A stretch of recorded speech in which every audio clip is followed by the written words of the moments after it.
Welcome to RS 300, Living Myths of War and Peace. This is a religious studies class that will take as its object of study American history, the history of the nation, of Americans' ideological commitments, of national self-understanding, of the stories that we tell ourselves about ourselves in terms of our ostensibly shared ideals. We'll look at the United States through the lens of religious studies, which means that we'll be looking at meaning, value, and purpose. We'll be looking at ideals and how those ideals have been created, challenged, changed, shared, perpetuated, reimagined. After our opening unit on religious studies, on myth, and what I mean by that, each future unit will be organized according to eras of American military involvement, according to eras of war. And you can ask, it's a real question, why war? If we want to understand who we are as a nation, diverse but collected into a single unified national body, a culture, if we want to understand something about the stories that we have told about ourselves, why focus on war? There are different ways to do it, for sure. But war offers a particular window, an angle that grants access to a great deal of the story in a very focused way. America is a martial nation since the beginning, since before the beginning. Built in many ways on a belief in redemptive violence, on the notion that we can gain through violence, that our future can be redeemed through violence. Our ideals and our sense of self are wrapped up with this, with our martial past and present, and wrapped up with a commitment to fight. So that founder Thomas Paine could say, if there be troubles, let them be in our times, that our children might know peace. Right? This notion that we can fight for what's right, establish justice, and grant that to future generations. And this notion didn't end with the founders. It continues through today, so that Lin-Manuel Miranda's Hamilton can say, I will lay down my life if it sets us free. And say it to his just-born child, we'll bleed and fight for you. We'll make it right for you. If we lay a strong enough foundation, we'll pass it on to you. This story and the sentiment that it conveys has clearly resonated with the American people. Since the revolutionary time, when we became a nation, the U.S. has been at war for most of its history. Over 90% of the time that we've spent as a nation, we've been embattled. And we are currently nearly 2 decades, just about 2 decades, into the longest standing military campaign in American history. And yet, 42% of Americans don't know that we're still at war in Afghanistan. And what this says to me, what it suggests to me, is that we could use a little self-understanding, a little situational awareness when it comes to war. As a nation, we have some pretty significant blind spots with respect to our martial heritage, the martial component of our worldview. And this class will endeavor to fill some of those gaps. It'll try to make each one of us more situationally aware, each one of us more self-reflective about our own civic polity, to make each of us better citizens. That's the goal. It's a bit of a civics class. To be clear, I have no preset ideological agenda here. There isn't one political position that will be championed over another that will be marked as the right one. That's not the goal of this class. Central to a healthy working democracy is a diversity of opinions, an active diversity, one that engages in civic discourse. And I'm a big believer in the First Amendment's guarantees that each one of us, each one of you has the foundational right to believe as you choose. And we'll be talking a lot about beliefs, about American exceptionalism, about manifest destiny, about liberty and justice for all, about the truths we hold to be self-evident. And so we begin here with what's called the phenomenological perspective.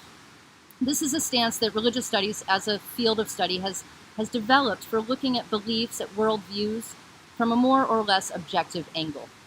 Phenomenology, you see here, is a word that, broken up into its parts, means, phenomenon. It means what presents itself or what appears, right? And then the study of that. And it's a way of getting some distance so that we might better see and understand our own worldview and that of others. And as Herbrechtsmeier writes, which you've read, there are 3 points of promise here, 3 things that this stance promises us. 1, greater objectivity.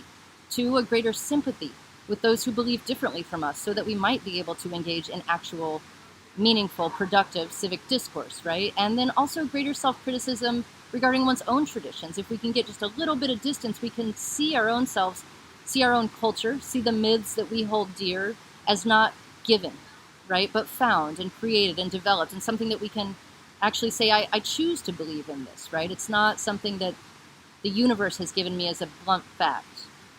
So we suspend our judgment in metaphysical matters, in those unprovables upon which reasonable people might disagree.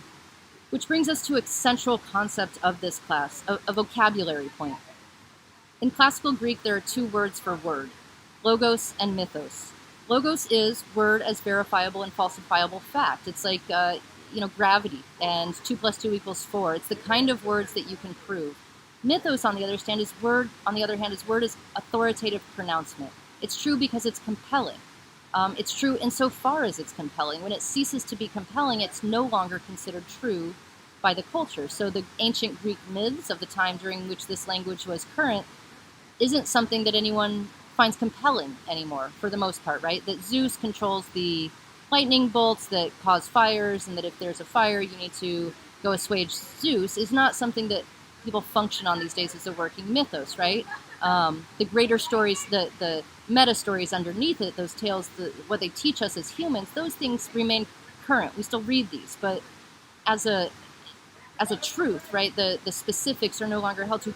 Myths are true insofar as they're compelling. So Herbrechtsmeier uses the example of Muhammad, right? That the logos here is that Muhammad claimed to be a messenger of God, and that he established a tradition, a religion with identifiable creeds and religious practices, right? Ritual practices.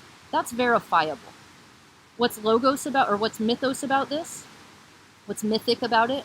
What's not verifiable is that Muhammad actually did receive revelations from God, that he actually was the seal of the prophets, and that human souls exist and are answerable to that God, right? That is true insofar as it's compelling, and it's centrally true to a great deal of people, but it's not true to those to whom it's not compelling, right? Metaphysical truths or mythic truths are self-authenticating to those to whom they are true. The entire world shows their truth. If I believe that truth is beauty, the entire world will show me that. If I believe that justice is important, the entire world will show me that. But if I don't believe it, if I think sunsets aren't beautiful, you're not going to convince me of that through logical argument, through a logos-related argument. So this class will follow the logos of America's national development as a way to get at and attend to its mythos. We'll follow history, facts of what happened and what was recorded, but we're working to look rather at what has compelled people, what their motivations were based on. When you hold truths to be self-evident, you're in the realm of mythos, right? You're saying this isn't about whether or not it can be proven. I hold these things to be self-evident. Liberty and justice are important. That's a myth, right? It's not true because it's provable or verifiable, but because it's compelling. If we accept that liberty and justice are important, then that all people are created equal, endowed by their creator with certain inalienable rights to life, liberty, and the pursuit of happiness, then we have to ask, is there liberty? Is there justice? Do all people enjoy those rights? The myth becomes the measure according to which we determine the truth of the logos, of our verifiable words and deeds, right? Perfect or complete objectivity here is impossible, right? We're humans, after all. But practicing a stance of sympathetic detachment, however provisionally, is how we endeavor to see the world as others see it, and to see our own beliefs as others see them. The goal is not conversion, that's not the point, but rather an appreciation of diversity, of the nuances of worldviews that we don't share, and don't ever intend to. But to get at a direct encounter with diversity, we have to imagine the world through the perspective of others. Putting on the virtual reality helmet, as Herbrechtsmeier calls it, that allows us to understand others, to engage more generously and productively in civic discourse. The point is not conversion to one or another worldview, but putting on that virtual reality helmet does leave us open to the possibility of change. It does allow us to see in a different way.